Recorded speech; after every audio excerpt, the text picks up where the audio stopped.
नमस्कार मित्रों, आप सभी का हमारे यूट्यूब चैनल वैदिक शक्ति अध्ययन केंद्र में स्वागत है। जैसा कि आप सभी जानते हैं, हम शास्त्रों को मूलभूत रूप में एवं प्रतियोगी परीक्षाओं की तैयारी को लेकर कंटेंट लेकर आते रहते हैं।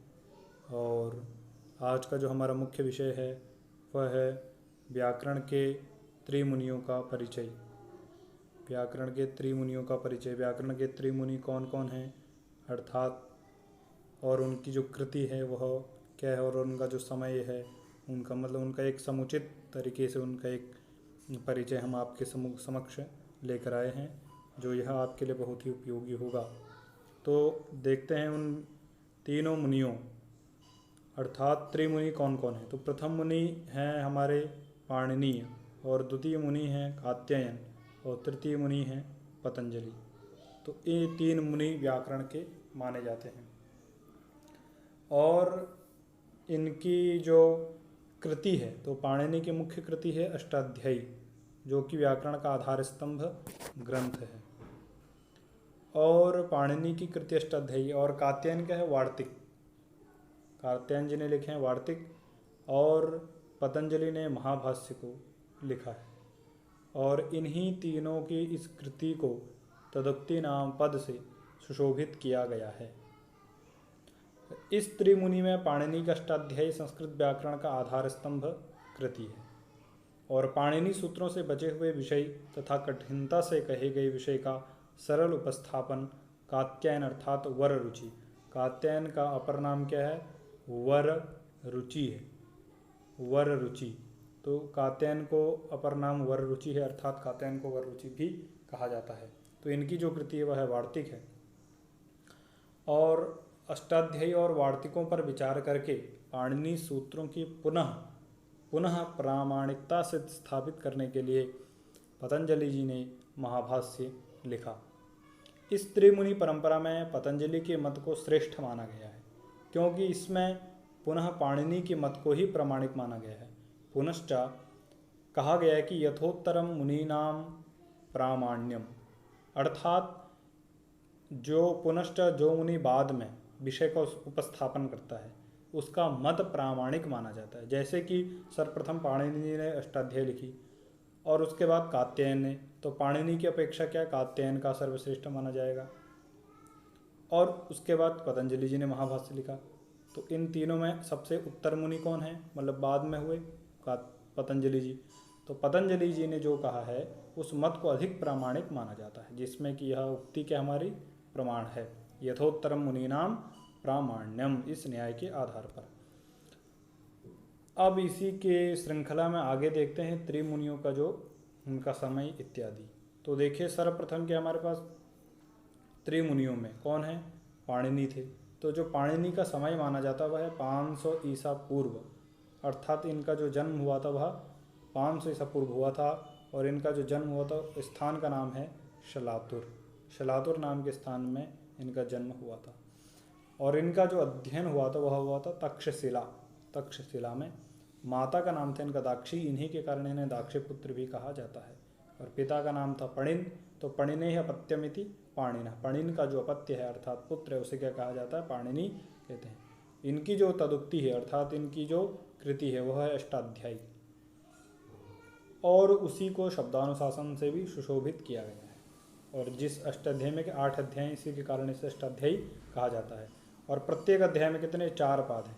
प्रत्येक अध्याय में 4 पाद, और कुल पाद अष्टाध्यायी में तो 4 कितने हैं? 32 हैं। तो एक अध्याय में 4 पाद, तो 8 अध्याय में कितने? 32 पाद। और इनके जो अष्टाध्यायी में सूत्र है, तो सूत्र क्रम में प्रमुख ग्रंथ लिखा जाता है। तो इनके जो प्रमुख ग्रंथ है व्याकरण का वह सूत्रबद्ध है, अर्थात उसमें क्या 14 महेश्वर सूत्र हैं एवं 3978 सूत्र के हैं पाणिनि जी ने जो लिखे वह सूत्र हैं।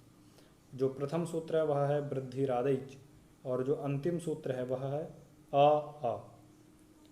और जो वृद्धि है अर्थात इन्होंने वृद्धि हमारे जो क्या वृद्धि को प्राप्त, अर्थात ये जो वृद्धि शब्द ये क्या मंगलार्थक है। अर्थात कोई भी ग्रंथ प्रारंभ करते हैं तो प्रथम क्या किया जाता है? मंगल किया जाता है।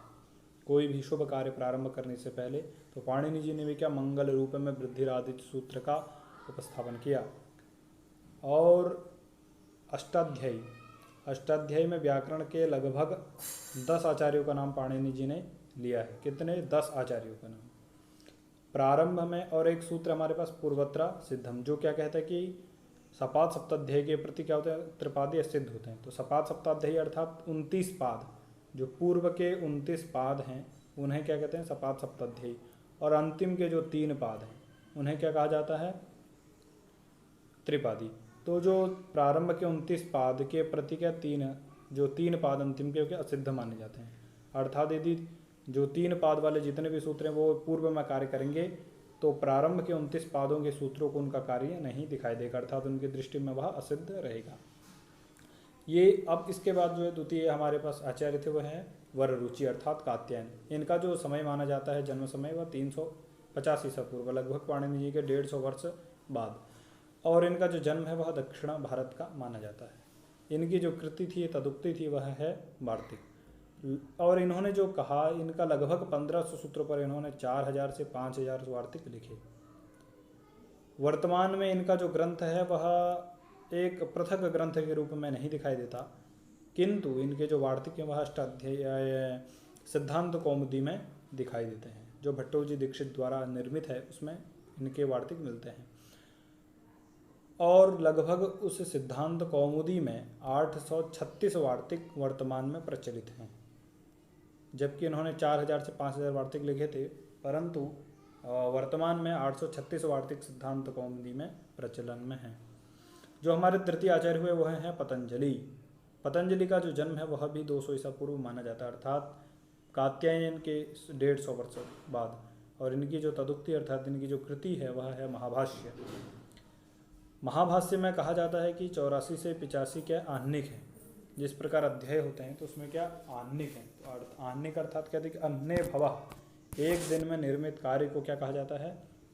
एक दिन में जो हमारा संपादित कार्य है उसको क्या कहा जाता है? आहनिक, है ना। एक दिन में निवृत्त कार्य को आहनिक कहा जाता है। और कहा जाता है कि 84 से 85 दिनों में इस ग्रंथ का क्या हुआ था? यह ग्रंथ निर्मित हुआ था। और इस ग्रंथ पर जो है कि कैयट और भट्टोजी दीक्षित ने टीका लिखी है। कैयट की जो टीका है वह प्रदीप टीका, और नागिस की जो टीका है वह है उद्योत टीका। ये जो 2 टीकाएँ ये महाभाष्य पर अत्यंत प्रचलित हैं। महाभाष्य पर प्रदीप टीका और प्रदीप पर उद्योत टीका इन्होंने लिखी है। अब देखते हैं हमारे पास जो व्याकरण के प्रमुख ग्रंथ हैं वह कौन है और उनके लेखक कौन है। सर्वप्रथम देखिए प्रक्रिया सर्वस्व नामक एक ग्रंथ है जिसके लेखक कौन है? नारायण भट्ट हैं। और रूपमाला नामक एक ग्रंथ है जिसके लेखक विमल सूरी हैं। रामचंद्र जी ने प्रक्रिया नाम कौमुदी नामक ग्रंथ का लिखा, और वरदराजाचार्य जी ने मध्य सिद्धांत कौमुदी एवं लघु सिद्धांत कौमुदी ये 2 ग्रंथ लिखे। अन्य भी इन्होंने ग्रंथ लिखे हैं, लेकिन व्याकरण के जो प्रमुख ग्रंथ है वह हम यहाँ पर विचार कर रहे हैं। तो लघु सिद्धांत कौमुदी आज वर्तमान में अत्यधिक प्रचलित में है। और जो भट्टोजी दीक्षित हैं उन्होंने क्या लिखा? वैयाकरण सिद्धांत कौमुदी, ये प्रक्रिया ग्रंथ हैं। और अब हम व्याख्या ग्रंथों की दृष्टि में जाएंगे। तो व्याख्या ग्रंथ हमारे पास कौन है? तो व्याख्या ग्रंथ में जैसे सर्वप्रथम क्या भट्टोजी दीक्षित जी ने क्या लिखा? प्रौढ़ मनोरमा, जो सिद्धांत कौमुदी की क्या है? व्याख्या है इसमें। और द्वितीय जो वासुदेव दीक्षित है उन्होंने लिखी बाल मनोरमा। यह बाल मनोरमा हमें सिद्धांत कौमुदी में मिलती है। और नागेश भट्ट जी ने जो लिखा हुआ है लघु शब्देन्दु शेखर, परिभाषेन्दु शेखर, अन्य भी इनके ग्रंथ है पर ये प्रमुख ग्रंथ हैं। और जो माधवाचार्य को उन्होंने लिखी धातुवृत्ति, तो माधवीय धातुवृत्ति अत्यधिक प्रचलन में है। और विज्ञान भिक्षु जो थे उन्होंने तत्वबोधिनी लिखी, ज्ञानेन्द्र सरस्वती अर्थात इन्होंने तत्वबोधिनी लिखी। और जयादित्य वामन इन्होंने क्या लिखा? काशिका वृत्ति लिखी। काशिका वृत्ति अर्थात जो पाणिनि जी के अष्टाध्यायी उस पर लिखी गई जो वृत्ति है उसी को वही काशिका वृत्ति है। और इसको जयादित्य और वामन ने लिखा। जो जयादित्य वामन है यह कहा जाता है कि जयादित्य एक थे और वामन 2, मतलब ये 2 लोग थे, जयादित्य और वामन। इन दोनों ने मिलकर काशिका वृत्ति लिखी का निर्माण किया, मतलब लिखा, रचना की। यह ऐसा प्रचलन में ऐसा माना जाता है। और कौर्ण भट्ट ने लिखी वैयाकरण भूषण सार, जो कि अत्यधिक प्रचलित है। और इसी सूचना के साथ हम आपसे विदा लेते हैं, और आप हमारे साथ वैदिक शक्ति अध्ययन केंद्र के साथ जुड़े रहे हैं। हम इसी प्रकार हम आपके लिए कंटेंट लाते रहते हैं। जयतु संस्कृतम जयतु भारतम। बहुत बहुत धन्यवाद।